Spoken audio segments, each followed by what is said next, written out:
दोबारा सुन लेंगे। जोना प्रत्याही पूछी बरदाऊ अपनी सोह दिवाई, अपनी सोह दिवाई कि हे माँ यशोदा, यदि आपको प्रत्याही यानी विश्वास, यदि आपको विश्वास ना हो, मेरी बात पर भरोसा ना हो, तो आप बलराम भैया से पूछ लो कैसे अपनी सोह दिवाई, सोह यानी सौगंध, उन्हें अपनी सौगंध दिवा करके बलराम भैया से ही इस बारे में पूछ लो। लेकिन यदि सौगंध नहीं दिलाओगी तो हो सकता बलराम भैया भी झूठ बोल जाए। आगे देखेंगे तो इस तरह से श्री कृष्ण अपनी माँ यशोदा से बताते हैं कि मैं अब गाय चराने लेके नहीं जाऊंगा, और सारे ग्वाल बाल मुझसे घिरवाते हैं। गाय घेरते घेरते जो मेरे पैर हैं वो दुखने लगते हैं, और यदि तुम्हें इस बात पर विश्वास ना हो, इस बात का भरोसा ना हो, तो तुम भैया बलराम को अपनी सौगंध दे करके उनसे इस बात को पूछ लो। यदि सौगंध दे करके ना पूछोगे तो हो सकता है बलराम भैया भी झूठ बोल जाए।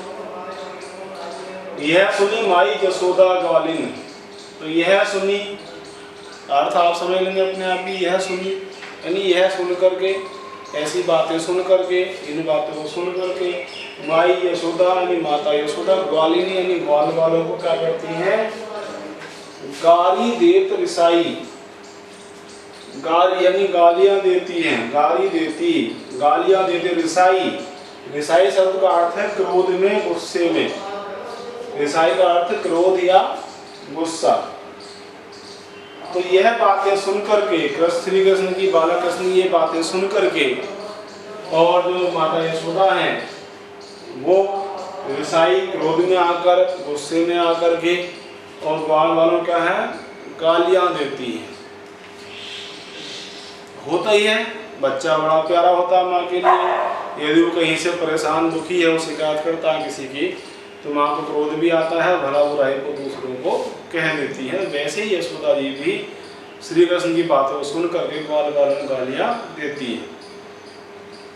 ठीक, आगे मैं पठवती अपने लड़का को, वो कहती है मैं पठवती, पठवती मतलब भेजती हूँ, मैं पठवती, मैं भेजती हूँ किसको, अपने लड़का को, अपने लड़के यानी अपने बालक कृष्ण को।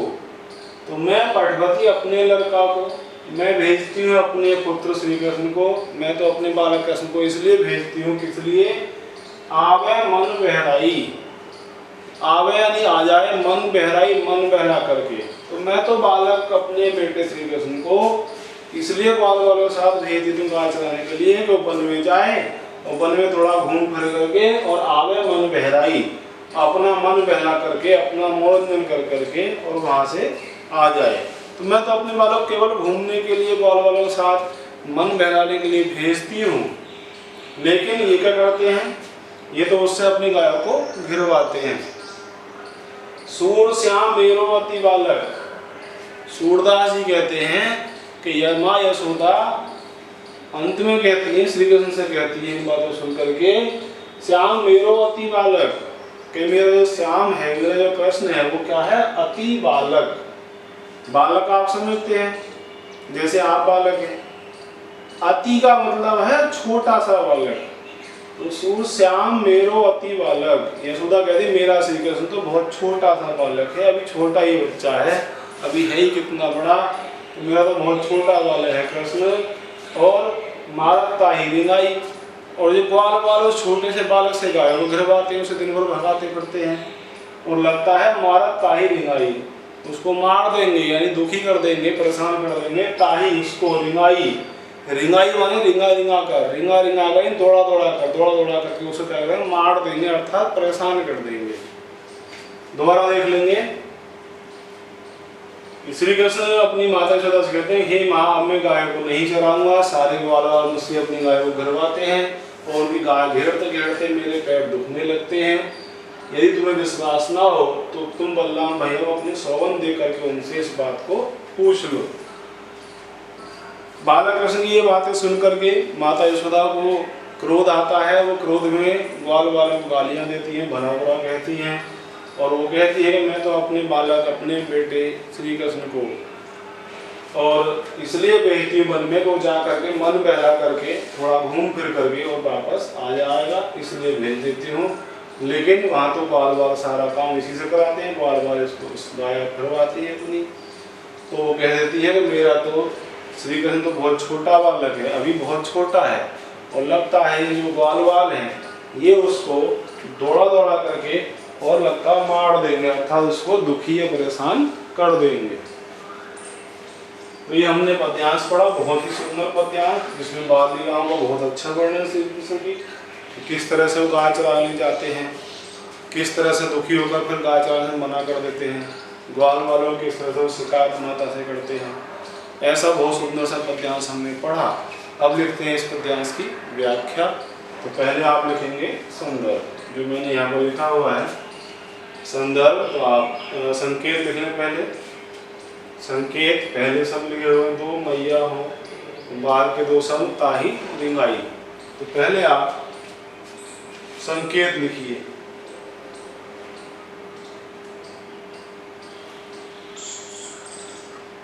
ठीक, संकेत आपने लिख दिया, आप लिखिए संदर्भ, और संदर्भ है पूर्ववत, संदर्भ पूर्ववत। प्रसंग लिखेंगे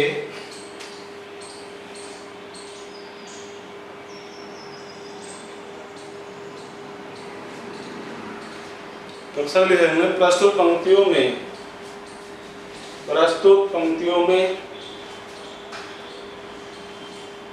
श्री कृष्ण की बाल लीला का बहुत ही सुंदर वर्णन किया गया है। प्रस्तुत पंक्तियों में श्री कृष्ण की बाल लीला का बहुत ही सुंदर वर्णन किया गया है।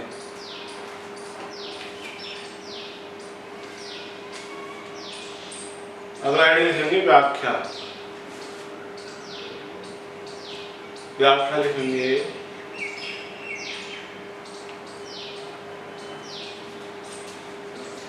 श्री कृष्ण वन में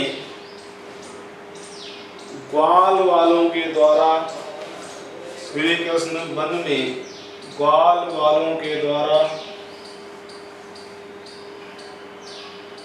अपने प्रति किए गए व्यवहार के संबंध में, अपने प्रति किए गए व्यवहार के संबंध में, यानी जो व्यवहार ग्वाल वालों ने श्री कृष्ण के साथ किया है, तो अपने प्रति किए गए व्यवहार के संबंध में माता यशोदा से शिकायत करते हुए कहते हैं कि, माता यशोदा से शिकायत करते हुए कहते हैं कि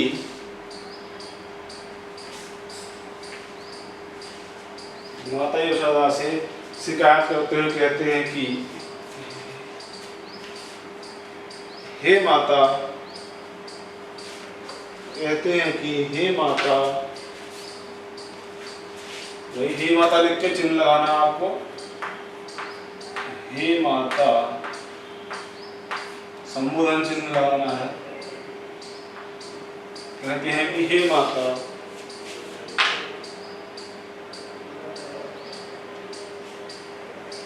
मैं अब गाय चराने के लिए नहीं जाऊंगा।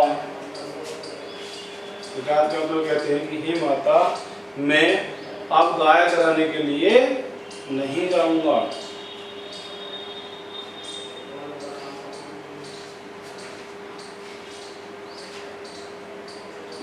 क्योंकि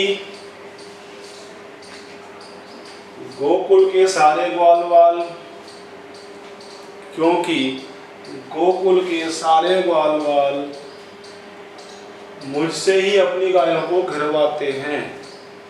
गोकुल के सारे ग्वालवाल मुझसे ही अपनी गायों को घिरवाते हैं।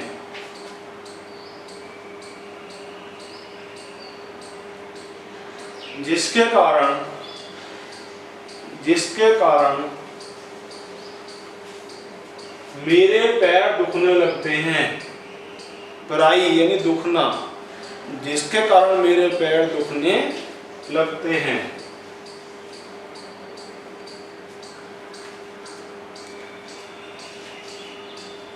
वे कहते हैं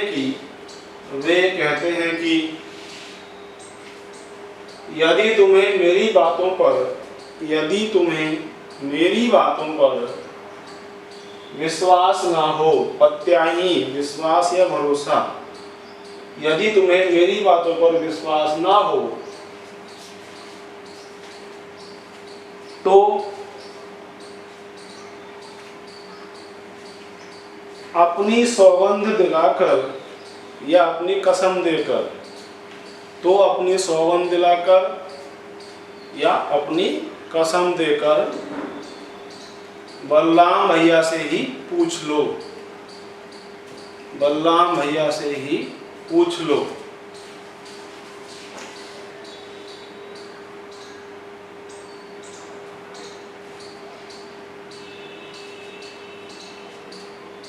बालक श्री कृष्ण की यह शिकायत सुनकर, बालक श्री कृष्ण के द्वारा ग्वाल वालों की यह शिकायत सुनकर, बालक श्री कृष्ण के द्वारा ग्वाल वालों की यह शिकायत सुनकर माता यशोदा बहुत क्रोधित होती हैं, माता यशोदा बहुत क्रोधित होती हैं।